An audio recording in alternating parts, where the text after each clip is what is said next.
Assalamualaikum warahmatullahi wabarakatuh. Hai teman-teman semua. Jadi pada video kali ini saya akan menampilkan praktikum yang berhubungan dengan metabolisme.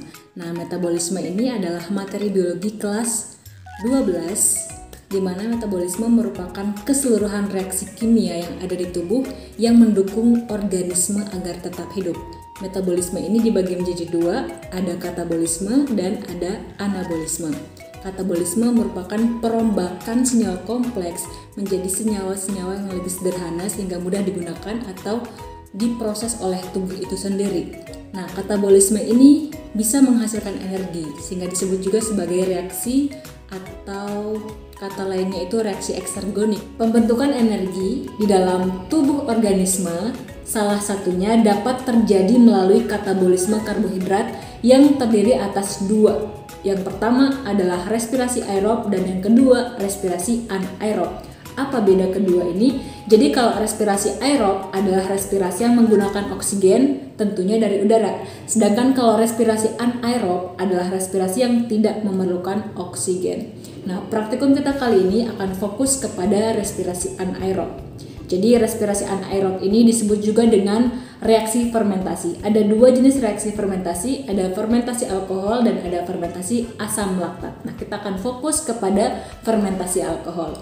Jadi fermentasi alkohol ini dia adalah fermentasi yang dimana bahan bakunya nanti ada asam pirufat untuk dibentuk menjadi alkohol.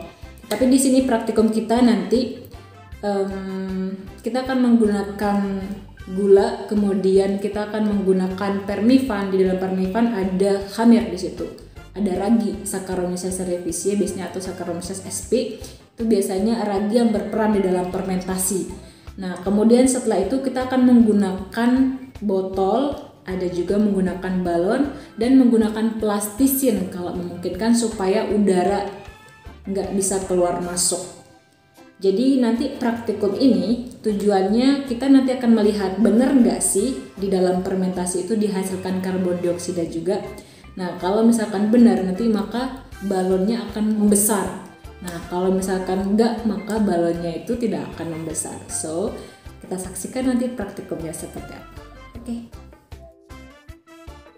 Oke teman-teman, jadi praktikum ini adalah praktikum yang nggak harus dilakukan di laboratorium.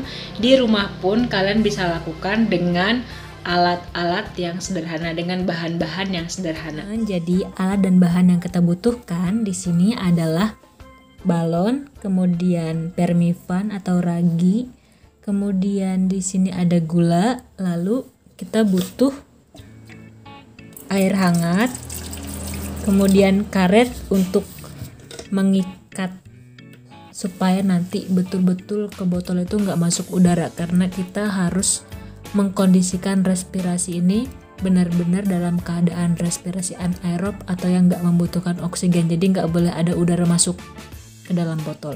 Kemudian ada botol. Oke, pertama-tama kita masukkan dulu ragi ke dalam botol. Setelah itu kita masukkan gula,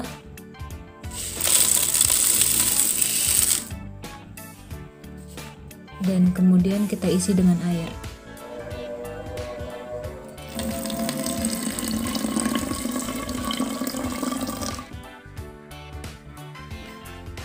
Setelah itu kita letakkan balon di atas atau di mulut botolnya.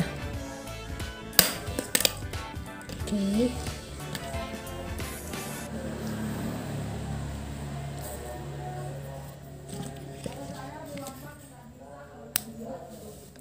Kalau mau diikat dengan karet.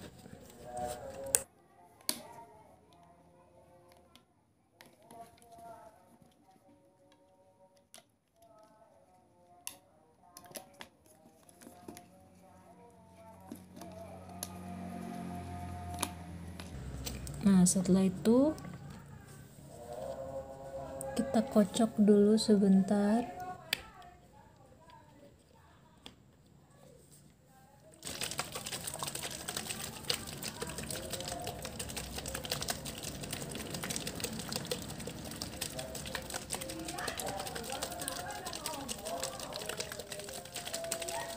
Kemudian kita diamkan dan kita lihat perubahannya.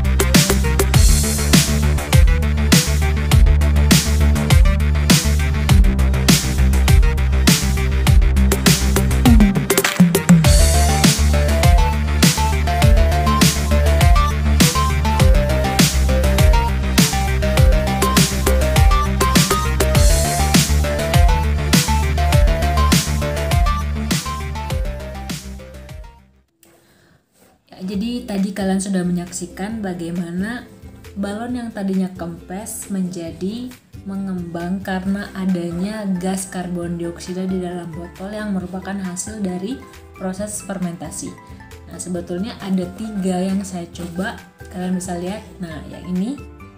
Jadi yang saya paling suka lihat itu yang ini. Saya mau diamkan 2 di antara 3 ini untuk melihat seperti apa besarnya balon itu besok pagi. Nah, jadi mengapa balon ini bisa mengembang?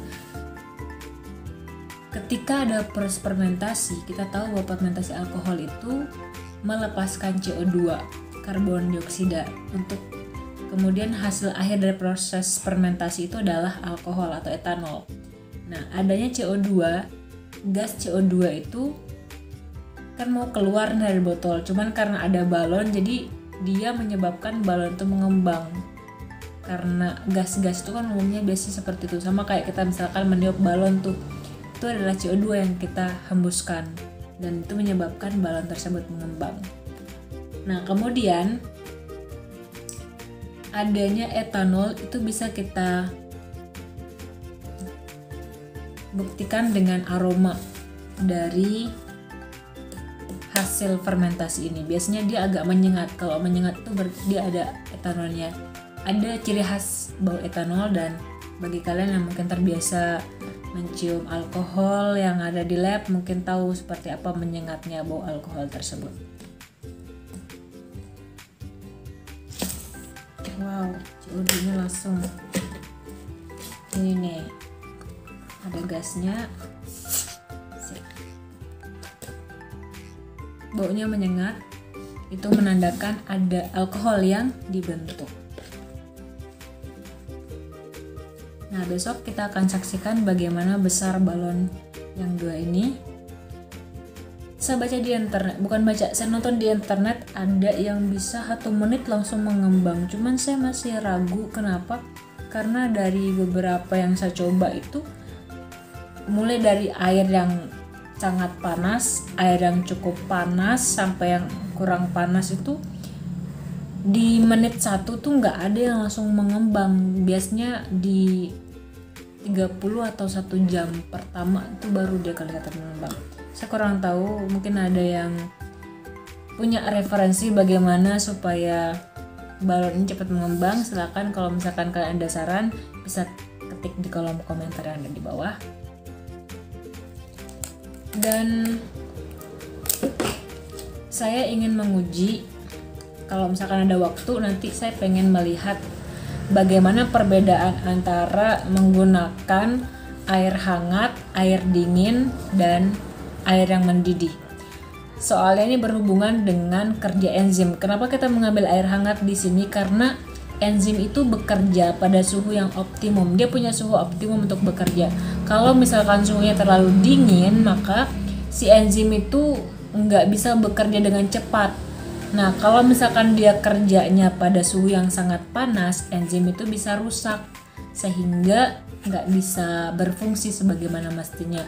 Dia punya suhu yang optimum, artinya suhu yang tepat untuk dia bisa melakukan suatu proses, membantu suatu proses agar berjalan dengan baik, seperti itu.